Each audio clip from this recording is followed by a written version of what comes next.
2022년 주요 은행권 기출보고 문제 함께 보도록 하겠습니다. 자, 전체적으로 살펴볼 건데요. 그 문제를 모두 다 풀 수는 없기 때문에 선택적으로 조금은 다른 유형이다. 이런 것들을 기준으로 함께 풀어보도록 하겠습니다. 자, 우선은 우리 1번, 2번 한번 보도록 하겠습니다. 자, 다음은 KB국민 원 대출에 대한 자료이다. 이에 근거하여 이어지는 질문에 답하시오. 일단은 그 문서 형태로 주어져 있는 문제들은 일단은 소제목 위주로 좀 보시긴 해야 돼요. 그래서 뭐 밑에 간단한 설명이 있습니다. 입증소득 및 재직 증빙이 없어도 당해 거래 실적에 따라 신용평가 시스템 평가 후 산출되는 CSS 평가 등급별로 무보증 대출 한도가 부여되는 신용 대출 상품이다. 이렇게 되어 있습니다.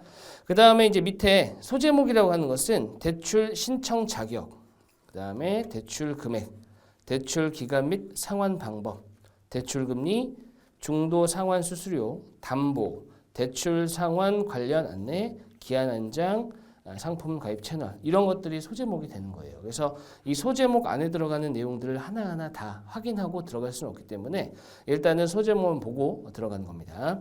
그 다음에 이제 문제로 와야 되는 거예요. 그래서 1번 다음 중 KB국민 원 대출에 대해 가장 바르게 이해하고 있는 사람은 이랬습니다. 그래서 1번에 KB 국민은행 신규 고객이라면 아주 적은 한도로만 대출이 가능하겠다. 자, 돼 있는데, 자, 일단은 이 아주 적은 한도로만 이라는 것 자체가 좀 애매한 말이긴 합니다. 왜냐하면 적다 또는 아주 적다. 이 적다의 기준이 없거든요.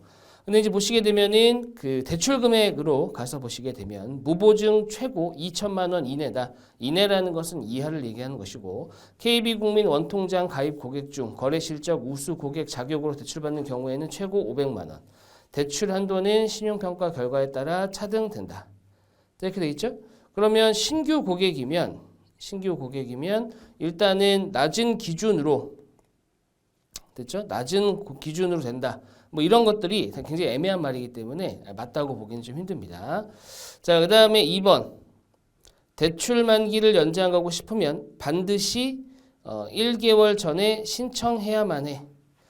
자, 그러면은 그 대출 연장, 기간 연장이죠. 그러면은 일시, 이게 또 나뉩니다.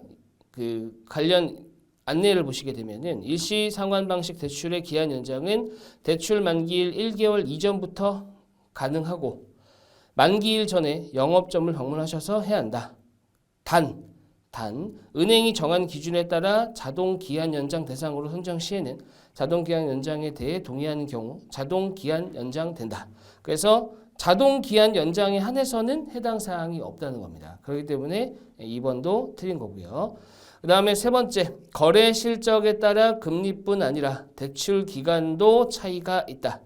자, 그러면은 여기서는 거래 실적이 나와야 됩니다. 일단은 거래 실적이 나와야 되고 거래 실적에 따라 금리, 그 다음에 대출 기간 이 두 가지를 모두 확인해야 되는데, 자, 일단은 거래 실적을 보시게 되면은 그 대출 금리 한번 가보시면 이 이용 실적 우대, 그 다음에 뭐 실적 우대 이런 부분에서 금리에 영향을 미치고 있죠. 그렇죠? 미치고 있습니다. 그 다음에 이 기한 같은 경우도 보시게 되면은 또 등급별로 나뉘게 되는 거죠. 그렇죠? 자, 그래서 그런 부분에 있어서는 3번에 답이 있게 되는 겁니다. 그래서 답은 3번이 되는 거고요. 4번 정기적인 소득이 있는 사람과 없는 사람 간의 차이가 없는 상품이야 라고 되어 있는데, 자, 사실 내용 일치 문제입니다. 그래서 일일이 확인하는 형태이기 때문에 요거는 답만 딱 체크하면 되겠습니다. 그래서 답은 3번이 되겠고요.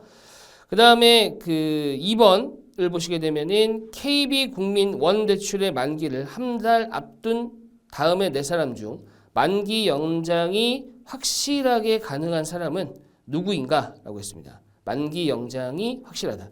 근데 여기서 사실은 나머지 4명 중에 1명을 제외한 나머지는 뭐 불확실할 수도 있고 그 다음에 안 되는 경우가 있을 수도 있어요. 하지만 1명은 만기 연장이 된다라고 이 자료에 나와 있게 됩니다. 자, 그래서 이 만기 연장과 관련된 부분을 또 봐야 됩니다.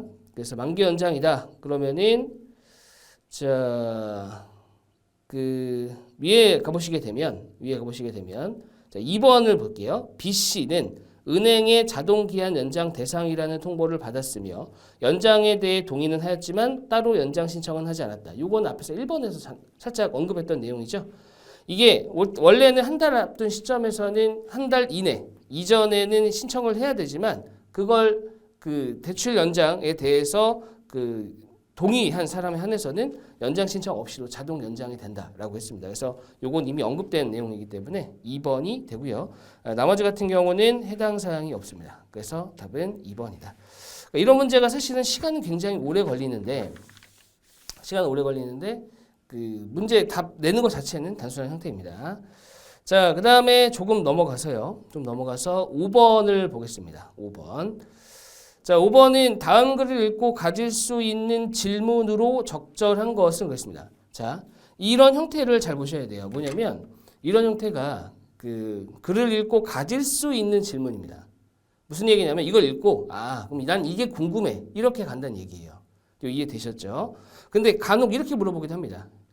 그 다음 글은 어느 질문에 대한 답이냐 이렇게 갈 수도 있어요. 그죠? 그래서 문제에서 굉장히 미묘한 차이입니다. 질문이란 단어가 들어가는 상태에서 어떤 거는 질문의 대답이고 어떤 거는 이 글을 읽고 질문해야 되는 거고 이렇게 나뉘게 된다는 거죠. 그래서 그런 부분에서 좀 헷갈릴 수 있다. 자, 그러면은 사실상 그 질문과 관련해서는 마지막 문단이 가장 큰 연관성을 보이긴 하지만 이 글의 전체적인 느낌을 좀 볼 필요는 있어요. 그래서 글의 전체적인 내용 한번 살펴보도록 하겠습니다. 자, 인간의 신경 조직을 수학적으로 모델링하여 컴퓨터가 인간처럼 기억, 학습, 판단할 수 있도록 구현한 것이 인공신경망 기술이다. 이 인공신경망 기술이라는 것에 대해서 어떤 정의, 설명 이런 것들로 글을 시작하고 있는 거죠. 그렇죠?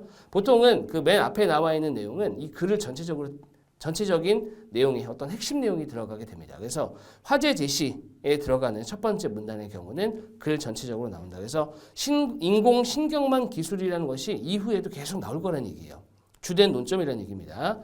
신경조직의 기본 단위는 뉴런인데 인공신경망에서는 뉴런의 기능을 수학적으로 모델링한 퍼셉트론을 기본 단위로 한다. 그러니까 인간의 뉴런에 해당하는 것이 이 인공신경망에서는 퍼셉트론이라는 것입니다. 퍼셉트론은 입력값을 받아들이는 여러 개의 입력 단자와 이 값을 처리하는 부분, 처리된 값을 내보내는 한 개의 출력 단자로 구성된다. 퍼셉트론은 각각의 입력 단자에 할당된 가중치를 입력한 값에 곱한 값들을 모두 합하여 가중합을 구합니다. 가중합. 보통 가중평균이라고도 얘기하는데 여기서는 가중합이라고 했고 고정된 임계치보다 가중합이 작으면 0, 그렇지 않으면 1과 같은 방식으로 출력값을 내보낸다. 그렇지 않다라는 것은 작지 않은 거죠. 즉 크거나 같다입니다. 이러한 퍼셉트론은 출력값에 따라 두 가지로 구분하여 입력값을 판정할 수 있을 뿐이다. 즉 0 아니면 1이란 얘기죠. 이에 비해 복잡한 판정을 할 수 있는 인공신경망은 다수의 퍼셉트론을 여러 계층으로 배열하여 한 계층에서 출력된 신호가 다음 계층에 있는 모든 퍼셉트론의 입력 단자의 입력값으로 입력되는 구조로 이루어진다. 이러한 인공신경망에서 가장 처음 입력값을 받아들이는 퍼셉트론을 입력층, 가장 마지막에 있는 퍼셉트론들을 출력층이라고 한다. 그러니까 그 퍼셉트론이라는 것에 대해서 간단하게 설명을 하고 인공신경망은 이 퍼셉트론이 다수 여러 개가 있다는 얘기죠. 그렇죠? 그래서 퍼셉트론 자체는 0과 1 두 가지밖에 판단할 수 없지만 인공신경망은 퍼셉트론이 여러 개가 있으니까 다양한 뭔가를 할 수 있다. 이런 내용이 되겠습니다. 어떤 사진 속 물체의 색깔과 형태로부터 그 물체가 사과인지 아닌지를 구별할 수 있도록 인공신경망을 합숙시키는 경우를 생각해보자. 자, 먼저 학습을 위한 입력값들, 즉 학습 데이터를 만들어야 하고 학습 데이터를 만들기 위해서는 사과사진을 준비하고 사진에 나타나는 특징인 색깔과 형태를 수치해야 한다. 이 경우 색깔과 형태라는 두 범주를 수치화하여 하나의 학습 데이터로 묶은 다음 정답에 해당하는 값과 함께 학습 데이터를 인공신경망에 제공한다. 학습을 시킨다는 얘기예요. 이때 같은 범주에 속한 입력값은 동일한 입력 단자를 통해 들어가도록 해야 한다. 그리고 사과사진에 대한 학습 데이터를 만들 때 정답인 사과이다에 해당하는 값을 1로 설정했다면 출력값 0은 사과가 아니다 로 하게 하는 거죠. 이게 이제 퍼셉트론으로는 0과 1밖에 안 되기 때문에 사실은 이게 사과다 아니다를 판단할 수 있는 그건 없어요. 하지만 여러 가지 신경망에서는 여러 개의 퍼셉트론이 들어감에 따라 판단할 수 있는 기준을 계속 학습을 시켜가지고 결과적으로 이게 사과다 아니다라는 것을 1이다 0이다로 판단을 하겠다는 겁니다. 그죠? 여기까지 읽고 나서 이제 가질 수 있는 질문이에요. 그럼 신나게 얘기를 했죠. 인공신경망에 대해서 이건 뭐고 이건 뭐고 이런 얘기를 하잖아요. 그러면은 이제 뭘 해야 돼요? 1번 인공신경망 구조에서 뉴런에 대응하는 기본 단위는 이미 나왔습니다. 퍼셉트론이 출력값을 도출하는 방법은 위에서 퍼셉트론에 대한 설명을 하고 그 이후에 인공신경망에 대한 것도 얘기를 했죠. 그 다음에 3번 퍼셉트론은 0과 1 출력값만을 도출할 수 있음에도 인공신경망은 복잡한 판단할 수 있을까? 이것도 앞에서 다수의 뭐 가지고 뭘 했다 이렇게 얘기한 겁니다. 맞죠? 4번을 보시게 되면은 앞으로 인공신경망을 활용할 수 있는 분야는 어떤 것들이 있을까? 이게 자연스럽게 연결이 되는 거죠. 왜냐하면 인공신경망에 대한 자세한 설명들을 앞에서 이미 했습니다.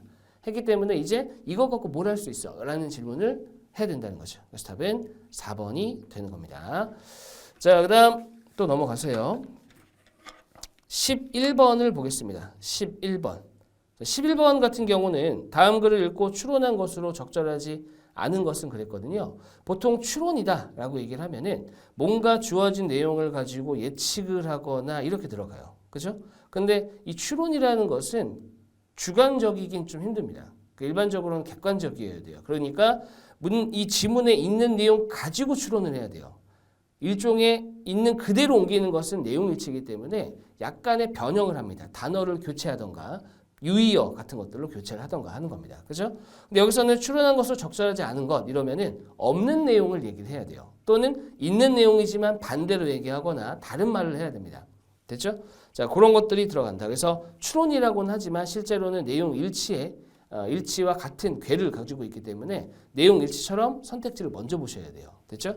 자, 1번 커피박을 이용하여 유기농 비료를 만드는 것은 환경보호뿐만 아니라 경제적으로도 이득이다. 그래서 커피박이라는 것을 이용하게 되면 어떻게 되는지를 봐야 되고요. 두 번째 커피박과 함께 비료에 들어갈 부재료를 고를 때 질소나 유기물이 얼마나 들어가 있는지가 중요한 기준이 된다. 자, 그래서 부재료에 대한 내용이 들어가야 됩니다. 그 다음에 3번 비료의 중요한 성분인 질소가 많이 함유되어 있으면 있을수록 좋은 비료라고 할 수 있다. 질소가 얼마나 들어가야 되느냐. 그 다음에 퇴비조류에 있는 유해 미생물은 50도씨 이상의 고온을 통해 없앨 수 있다. 그래서 50도씨 이상이라고 했기 때문에 뭐 몇 도라고 지칭하기는 좀 힘들고 50도씨가 어떤 기준이 딱 돼야 돼요. 됐죠? 그 다음에 5번 커피박을 이용하여 유기비료를 만들 때 질소 보충이 필요하다면 한약재 찌꺼기를 첨가하는 것이 좋다. 즉 질소, 한약재 찌꺼기에 질소가 많이 들어있느냐 이걸 판단해야 되는 거죠. 그렇죠? 자, 전체적으로 한번 훑어보겠습니다. 커피 찌꺼기를 일컫는 커피박이라는 단어는 우리에게 생소한 편이다. 하지만 외국에서는 커피 웨이스트, 커피 그라운드 등 다양한 이름으로 불린다. 커피박은 커피 원두로부터 액을 추출한 후 남은 찌꺼기를 말하는데 이는 유기물뿐만 아니라 섬유소, 리그닌, 카페인 등 다양한 물질을 풍부하게 함유하고 있어 재활용 가치가 높은 유기물 자원으로 평가받고 있다. 특히 우리나라는 높은 커피 소비국으로 2007년부터 2010년까지의 관세청 자료에 의하면 매년 지속적으로 커피 원두 및 생두 수입이 지속적으로 증가한 것으로 나타났다. 1인당 연간 커피 소비량은 자, 소각 처리된다. 이랬죠. 자, 이렇게 커피 소비량이 증가하고 있는 가운데 커피를 마시고 난 후 생기는 부산물인 커피박, 커피 찌꺼기 같은 것 같아요. 연평균 12만 톤 이상 발생하고 있는 것으로 알려져 있다. 이렇듯 막대한 양의 커피박은 폐기물로 분류되며 폐기물 처리만 해도 큰 비용이 발생이 된다. 따라서 우리나라와 같이 농업 분야 유기성 자원이 절대적으로 부족한 곳에서는 비료, 원자재 대부분을 수입산에 의존하고 있는데 원재료 매입 비용이 적은 반면 부가가치를 창출할 수 있는 수익성이 매우 높은 재료로 고가로 수입된 커피박 자원을 재활용할 수 있다면 자원 절감과 비용 절감 두 마리 토끼를 잡을 수 있을 것으로 기대된다. 여기 1번 내용이죠. 1번 내용입니다. 또한 덧붙이고 있어요. 계속 긍정적인 얘기예요. 또한이란 말은 커피박은 부재료 선택에 신경을 쓴다면 분명 더 나은 품질의 퇴비가 가능하다고 전문가들은 지적한다. 그 가운데 톱밥, 볏짚, 버섯, 배지, 한약, 찌꺼기, 쌀겨, 스테비아, 분말, 점점점. 부재료 합성의 pH는 4.9에서 6.4, 총 탄소는 4에서 54%, 총질소는 0.08에서 10.4%, 탈진류, 점점점. 그 중에 한약 찌꺼기의 질소 함량이 가장 높았고 유기물 함량은 톱밥이 가장 높았다. 커피, 박, 만으로는 좀 부족한 감이 있기 때문에 뭔가를 더 섞어야 되는데 질소와 유기물 이런 것들이 같이 들어가 줘야 돼요. 그죠? 자, 그렇기 때문에 탄약 찌꺼기가 질소 함량 1등이다. 이게 지금 어디 나왔던 거냐면 5번에서 나왔던 내용이고 유기물 함량이 부족하다. 그러면 톱밥을 넣으면 된다. 이런 얘기입니다. 유기물 퇴비를 만들기 위한 조건은 수분 함량, 공기, 탄질비, 온도. 흔히 유기퇴비 원료로는 농가 쉽게 찾아볼 수 있는 볏짚, 점점점. 그 밖에 낙엽이나 삼일초를 베어 퇴비를 만들고 또 되지만 일손과 노동력이 다소 소모된다는 점이 있다. 무엇보다 양질의 퇴비를 만들기 위해서는 재료로 사용되는 자재가 지닌 기본적인 탄소와 질소의 비율. 자, 요게 중요한데 이걸 탄질률이라고 하는 것 같아요. 그래서 20-30대 1 가장 이산적이다. 탄질률은 퇴비의 분해 속도와 관련이 있어 지나치게 많거나 또 탄소가 지나치게 많을 경우에는 양질의 퇴비를 얻을 수 없다. 자, 답은 3번이 되는 거죠. 3번에서는 질소가 많으면 많을수록 좋다고 그랬는데 적당해야 된다는 얘기예요. 결과적으로. 됐죠? 그리고 이게 이제 2번과 연관도 되는 내용이고요. 자, 그 다음에 또한 퇴비조류에 미생물이 첨가되면서 자연분해되면 열이 발생하는데 이는 유기무생물을 죽일 수 있어 양질의 퇴비를 얻기 위해서는 퇴비 더미의 온도를 50도씨 이상 유지하는 것이 바람직하다. 그게 이제 연관이 돼 있는 것처럼 얘기를 하는 거죠. 그래서 4번에 있는 것처럼 통에 없앨 수 있다. 자, 이게 문제에서 가장 적절하지 않은 것은 이랬으니까 3번이 되고요. 자, 뭐 얼추 맞는 말 같아요. 4번도. 그래서 죽이는 거죠. 열이 발생하면 유해 미생물을 죽일 수 있는데 50도 이상을 하는 것이 바람직하다라는 것은 유해 미생물을 죽이는 것이 목적이니까 당연히 50도면 죽는다라고 추론할 수 있겠죠. 그래서 답은 3번이 되겠습니다. 자, 그 다음에 15번으로 또 넘어가 보겠습니다. 15번. 자, 15번은 다음은 NH 농협의 EQ, EGN 퀵, 론에 대한 설명입니다. A씨가 조건과 같이 대출했을 경우 맨 첫 달에 지불해야 할 월 상환액은 얼마냐? 단 소수점은 절사한다 그랬어요. 여기서 일단 요게 사실 좀 중요합니다. 왜냐하면은 이 소수점은 절사한다라는 것은 버림을 의미하는 거거든요. 버림입니다. 버림. 근데 이 절사라는 것은 최종 결과에 대해서 절사하는 것이 아니라 매번 계산을 했을 때 그 계산 결과를 가지고 소수점 이하는 버려야 되는 거예요. 그죠? 그래서 절사는 언제마다 하는 거라고요? 계산 결과가 나올 때마다 하는 겁니다.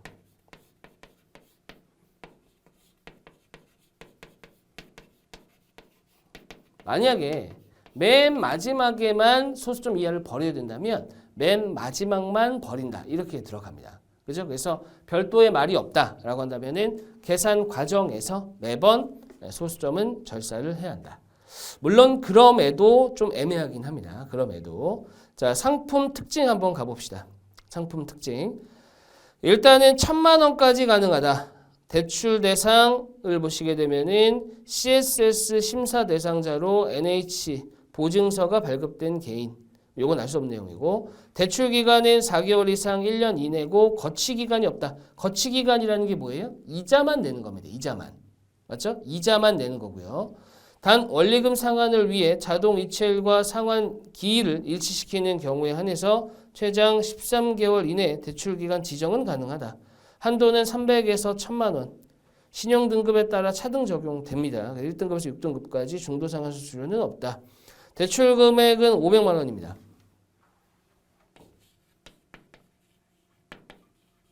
500만 원. 그 다음에 만기 일시 상환. 사실 좀 저는 이게 이해가 안 되더라고요. 만기 일시 상환이 아니죠.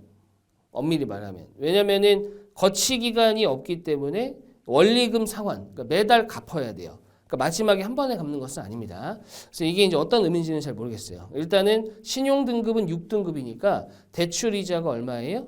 8.99%입니다. 8.99%. 중도 수수료는 없다. 자, 이러면 이 이자라는 것 자체가 뭐예요? 그리고 이게 뭐예요? 맨 첫 달에 내야 돼요. 그럼 이 사람은 6개월을 빌렸잖아요. 6개월. 자, 그러기 때문에 어떻게 되는 거예요? 6개월을 빌렸으니까 매달 6개월 동안 갚는 거죠. 첫 달 끝나고 갚고 두 번째 달 끝나고 갚고 6개월 차에 또 갚고 6번 갚아야 됩니다. 그럼 이 사람이 일단은 얼마의 총 이자가 되는지를 봐야 돼요. 그죠? 그러니까 여기다 뭘 하는 거예요? 이걸 계산하는 거죠. 0.089. 0899네요. 99 이겁니다. 사실 거의 9%라고 봐도 되겠죠. 그렇죠? 9%라도 봐도 될 것 같아요. 선택지에 있는 차이가 1,000원 정도 차이거든요. 자, 이 1,000원 차이면 이자만 얘기하는 것 같아요. 이자만. 자, 정리해 보겠습니다. 이게 원리금 상환이라고는 돼 있는데 원리금 상환이라고는 돼 있지만 만기 일시 상환이라고 밑에 써 있거든요. 그 문제 맞춰서 해볼게요. 그냥 만기 일시 상환이라고 했으니까 이자만 계산하는 것 같습니다. 그죠? 이자만. 자, 그렇다면 여기까지가 뭐예요? 1년을 빌렸을 때 이자인 거예요. 은행에서 얘기하는 것들은. 그죠? 근데 우리가 몇 개월 빌렸어요? 6개월 빌렸잖아요. 그죠? 6개월. 6개월이면은 반년입니다. 반년. 이걸 찾으라는 얘기죠. 이거. 그러면 이렇게 가볼게요. 가볍게. 자, 9%라고 합시다. 9%면 얼마예요? 10%가 50만 원. 맞죠? 그럼 9%는 45만 원이에요. 여기까지가. 물론 정확하게 찾을 수는 있는데 정확하게 찾을 수는 있어요. 소수점 네 번째까지고 얘는 6개, 공이 6개가 있으니까 할 수는 있지만 복잡하니까 이거보다 살짝 작다. 여기다 2분의 1 곱해요. 맞죠? 그럼 얼마예요?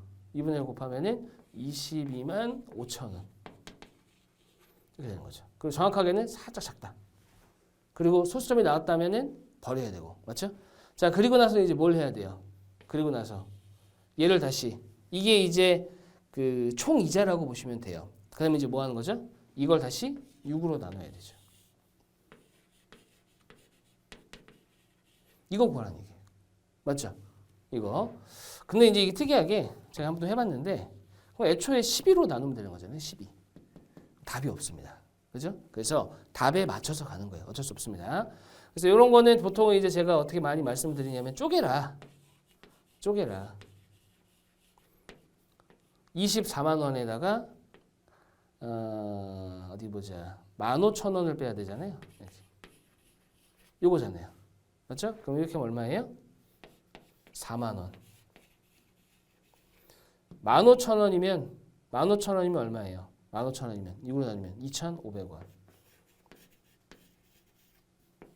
37500보다는 조금 작아야 돼요. 답은 5번이죠. 요거를 고지곧대로 이해합니다. 고지곧대로 그 0.0899 이렇게 곱하고 싶어하는 마음은 이제 이해할 수 있어요. 이해는 하는데 답이 촘촘하진 않잖아요. 그러면은 이렇게 가셔야죠. 그렇죠? 자, 이렇게 가는 게 맞습니다. 자, 그래서 답은 5번이 되는 거죠. 그러니까 생각보다는 어렵지 않았고 문제에서 조금 이해 안 되는 부분들이 있었는데 일단은 우리는 결과를 내는 것을 목적으로 하셔야 되기 때문에 결과를 냈다. 이렇게 보시면 되겠습니다. 자, 그 다음에 넘어가세요. 20번으로 한번 가보겠습니다. 20번 어휘 형태의 문제 드립니다. 20번에 다음 뜻을 나타내는 사자성어로 옳은 것은 그랬습니다. 자, 이 사자성어 제가 사자성어를 매우 많이 알거나 하진 않는데 그 아주 어렸을 때 그 사자성어 책이 있었어요. 그 그림하고 글이 같이 들어가 있는 초등학교 때 봤던 걸로 기억하는데 그때 봤던 그 책에서 제가 가장 인상 깊었던 게 바로 요 답이었습니다. 배에 표시를 새겨 칼을 구하다라는 뜻으로 어리석고 미련하여 융통성이 없다. 뭐 하는 거예요? 강 이렇게 가다가 칼을 떨어뜨리는 거예요. 뭔가 떨어뜨렸습니다. 귀중품 같은 거를. 그러니까 이제 어떻게 하는 거예요? 내가 여기서 떨어뜨렸다고 배에다가 이렇게 새기는 거죠.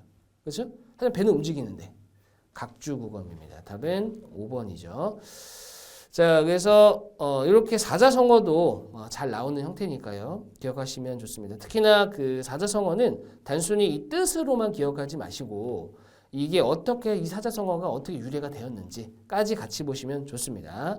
자, 그 다음에 21번 밑줄 친 말의 쓰임이 적절하지 않은 것은 그랬어요. 자, 요거는 3번입니다. 빨랫줄을 널어놓은 차렵 이불이 강직하게 펄럭인다. 강직하다라는 것은 올곧다. 그죠? 곧게 서다. 이런 것을 얘기하잖아요.